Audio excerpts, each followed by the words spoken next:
ಅವ್ರನ್ನ ಬಟ್ಟೆ ಬಿಚ್ಚಿಸ್ತೀರಿ ಅಂದ್ರೆ ಏನರ್ಥ? ಬಟ್ಟೆ ಬಿಚ್ಚೋದಕ್ಕೆ ಕಾನೂನಲ್ಲಿ ಅವಕಾಶ ಇದೆಯಾ? ಅಥವಾ ಇಲ್ಲಿ ಪೊಲೀಸ್ ಇಲಾಖೆನಲ್ಲಿ ಯಾರಾದ್ರೂ ಕೂಡ ಇಲ್ಲಿ ಯಾರು ಸಲಿಂಗಕಾಮಿಗಳಿದಾರ ಹಿಂಗೆ ಒಂದು ಬಟ್ಟೆ ಬಿಚ್ಚಕ್ಕೆ? ಏನಕ್ಕೋಸ್ಕರ ಬಟ್ಟೆ ಬಿಚ್ಚರು ಎಸಿಪಿ ಚಂದನ್? ಎಸಿಪಿ ಅವರು ಅಲ್ಲಿ ಸೈಡಲ್ಲಿ ನಿಂತಿದ್ದಾರೆ.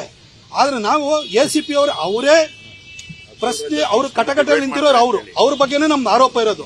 ಹಾಗಾಗಿ police commissioner Dayanand sir Shekhar ಅವರನ್ನ ಡಿಸಿಪಿ ಅವ್ರನ್ನ ಕಳಿಸ್ಕೊಟ್ಟಿದ್ರು. ಅವ್ರ ಎದುರುಗಡೆ ನಾವು ಕೂಲಂಕಷವಾಗಿ ನಮ್ಮ ಎಲ್ಲಾ ವಿಚಾರಗಳನ್ನ ಹೇಳಿದ್ವಿ. ರೈಟಿಂಗ್ ಅಲ್ಲಿ ಪುನೀತ್ ಅದನ್ನ ರೈಟಿಂಗ್ ಅಲ್ಲೂ ಕೂಡ ತಂದಿದ್ದಾರೆ. ಪೊಲೀಸ್ ಕಮಿಷನರ್ ಹತ್ರ ಹೋಗ್ತೀವಿ, ಹೋಗಿ ಅದನ್ನ ಅವರಿಗೆ ಸಬ್ಮಿಟ್ ಮಾಡ್ತೀವಿ. ನೋಡಿ, ಕನ್ಸೈನ್ಮೆಂಟ್ ಏನಂತ ಕೊಟ್ಟಿದ್ರೆ ನಮ್ಗೆ ಗೊತ್ತಿಲ್ಲ. ಅವ್ರ ಹತ್ರ ಅಗ್ರಿಮೆಂಟ್ ಎಲ್ಲದ್ರ ಬಗ್ಗೆ ಈಗ ವ್ಯವಸ್ಥೆ ಪೊಲೀಸರ ಕೈಲಿ ಅಥವಾ ಆಡಳಿತದ ಕೈಲಿ ಇದೆಯಲ್ವಾ, ಅವರು ಇದನ್ನ ಹೆಕ್ಕಿ ತೆಗಿಲಿ. ಅವ್ರ ನೆಕ್ಸ್ಟ್ ಕನ್ಸೈನ್ಮೆಂಟ್ ಬರ್ತಿದೆ ರೈಲ್ವೆ ಡಿಪಾರ್ಟ್ಮೆಂಟ್ ನಾನೇ ಮಾತಾಡಿ ಅದ್ರ ಮೂಲವನ್ನು ನಾನು ಕೂಡ ತೆಗಿಸ್ತೀನಿ. ಆದ್ರೆ ಅಬ್ದುಲ್ ರಜಾಕ್ ಹತ್ರ ಇನ್ನೂ ಕೂಡ ಟ್ರೇಡ್ ಲೈಸೆನ್ಸ್ ಇಲ್ಲ ಅವ್ರ ಹತ್ರ.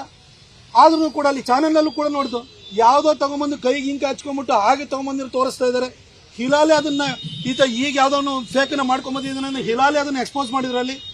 ಇಷ್ಟಾಗಿ ಕೂಡ ಅನಧಿಕೃತವಾಗಿ ಮತ್ತು ಅಕ್ರಮವಾಗಿ ಮಾಂಸವನ್ನು ತಂದು ಮಾರಾಟ ಮಾಡ್ತಿರೋ ಹಿಂದಿರುವ ಉದ್ದೇಶ ಏನು? ಅದು ನಿಜವಾಗ್ಲೂ ಕೂಡ ಕುರಿ ಮಾಂಸನ? ಇದನ್ನ ತನಿಖೆಯಲ್ಲಿ ಪತ್ತೆ ಹಚ್ಚಿ ನೀವು. ಆದ್ರೆ ಇದು ಸರಿ ಇಲ್ಲ ಅಂತ ಗುಮಾನಿಯನ್ನ ವ್ಯಕ್ತಪಡಿಸಿದಂತ ವ್ಯಕ್ತಿನೇ ನೀವು ಒಳಗಾಗ್ತಿರಲ್ಲ ಅಂದ್ರೆ ಅರ್ಥ ಏನು? ಆಮೇಲೆ ಮಾಂಸ ಬೇಕು ಅಂತಂದ್ರೆ ಬನ್ನಿ ನಮ್ಮ ಮೈಸೂರಿಗೆ, ನಿಮಗೆ ಬನ್ನೂರು ಕುರಿ ಬೇಕಾ ಅಥವಾ ನಾಟಿ ಕುರಿ ಬೇಕಾ, ಯಾವ್ದು ಬೇಕು ಕೊಡ್ತೀವಿ. ಎಲ್ಲಿಂದ ನಿಮಗೆ ರಾಜಸ್ಥಾನದಿಂದ ತರುವಂತ ಅಗತ್ಯ ಏನಿದೆ? ನಮ್ಮ ರೈತರೇ ಬೆಳೀತಿದಾರಲ್ವಾ, ನಮ್ಮ ರೈತರ ಸಾಕಿದಾರಲ್ವಾ, ಇಲ್ಲಿಂದಲೇ ಕೊಡೋಣ. ನೀವ್ ಯಾಕೆ ರಾಜಸ್ಥಾನದಿಂದ ಚಾರ್ಕೋಲ್ ನಲ್ಲಿ ಐಸ್ ಕ್ಯೂಬ್ ಹಾಕೊಂಡು ಪ್ಯಾಕ್ ಮಾಡ್ಕೊಡ್ಬೇಕು? ನಾವು ಫ್ರೆಶ್ ಆಗಿರೋದನ್ನ ಕೊಡ್ತೀವಿ. ಬನ್ನಿ, ಮೈಸೂರಿಂದ ನಿಮಗೆ 1.5 hours ಅಲ್ಲಿ ಬೆಂಗಳೂರಿಗೆ ಕಳಿಸ್ತೀವಿ.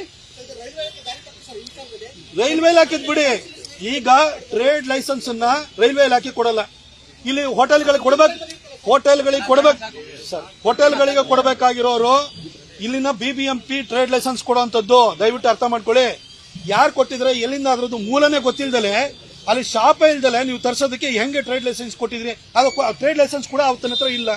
ಹಾಗಾಗಿ ಕ್ರಮ ಕೈಗೊಳ್ಳಿ ಅಂತ ಹೇಳಿ